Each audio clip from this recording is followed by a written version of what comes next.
Very quiet, very smooth drive. You can go really fast. Sorry for scaring you guys. No. That was a good scare. Oh my gosh. I'm sure we all know about the plans to cut carbon emissions, right? By 2030.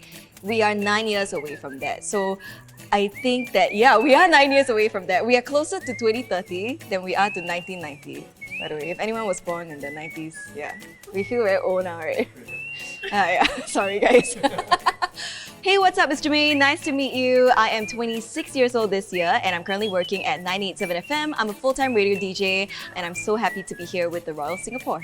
From the front, right, there are no grills. Like when you see the other cars, there are grills, there's an engine and ventilation and stuff like that. But because there's nothing, they're just trying to place their finger on it. But I've noticed that the kids know exactly what Tesla is and they go crazy. Like I've seen kids on the road like point out to their parents, Tesla!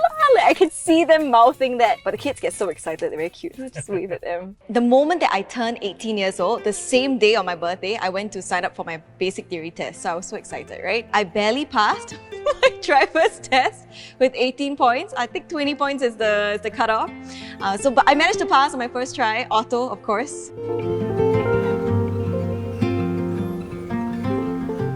In countries where cars don't cost that much, they treat their cars like it's just a computer. And then they're going to change it after a couple of years. But in Singapore, we treat our cars like our babies because they're so goddamn expensive, right? But then the problem comes with the existing cars, the carbon emissions from them, right? How can we then eliminate this and kind of make it into healthier air for everyone in Singapore? And I think it is, of course, a journey. It's not something like, oh, you want to get an EV, you get an EV.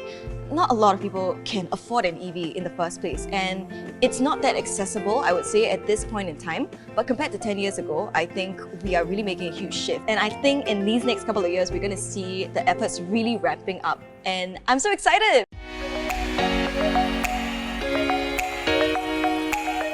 I think what drew me to it was I was never much of a petrol head. Some people, they like the vroom, then they got the vroom, then the butterfly valve, woo! But that never attracted me. So I didn't even realize or consider like, hey, maybe EV is the way to go, right? I just decided, hey, why not? Why not just test drive the Tesla? I mean, no harm done, right? If I don't like it in the end, it's okay, we can move on. That test drive made me fall in love with it. And I was convinced, that day I was convinced. And I just felt, okay, why not? Let's take a chance on this EV and let's see how it goes. If I can save the environment, great. It's a benefit that comes with the car, right? Rather than get a petrol car. Yeah. Okay, so let's say I've just gotten home. I'll just grab the charger here. Just press on it and literally just plug it in. That's it. It's charging. Yeah.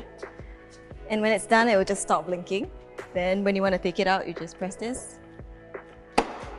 You can remove it. The biggest difference between the drivability of a petrol car and an EV, right, is that a petrol car, it runs on gears. You got a gear 1, then gear 2, it goes up gradually. Whereas with an EV, there are no gears, right? So the moment that you step, whatever power that you want comes to you, right? So it goes like, pew! And I was so shocked. I was like, what is this? Like a rocket ship? This one is like SpaceX or what? Very quiet, very smooth drive. You can go really fast. Wasn't expecting that.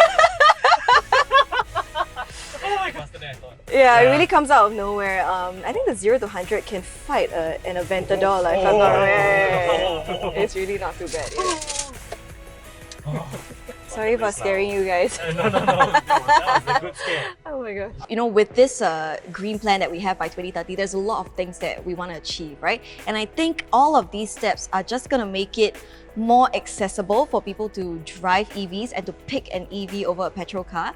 Like for example, I think by 2025, there are going to be 8 EV-ready towns. I don't exactly know what that means, but I'm assuming you're going to have chargers, support, in your HDB car parks. I think by 2025, all HDB car parks will have a charger installed. And that's great because I think that's one of the biggest pain points when people think about getting an EV. I don't know where to charge it. That's what a lot of people ask me as well, but where do you charge it? Then they kind of get a bit sad when they're like, oh, so you have to have your own charger, you gotta have the space to install that. That's not realistic for a lot of people. So with all these steps, I think by 2030, we'll see so many EVs on the road and it's gonna be great.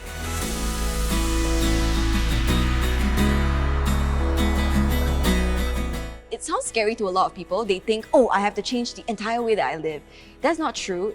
It really is just the small steps. Yeah, it's not just about the big steps, but when you talk about sustainable living, just the small things like maybe reject a plastic bag the next time you go to the store. Usually, if I don't need a plastic bag, I'll just stuff it into my own bag. So plastic is really a huge thing that I've been trying to cut down on. No one's perfect. If you see me outside with a plastic bag, don't come for me.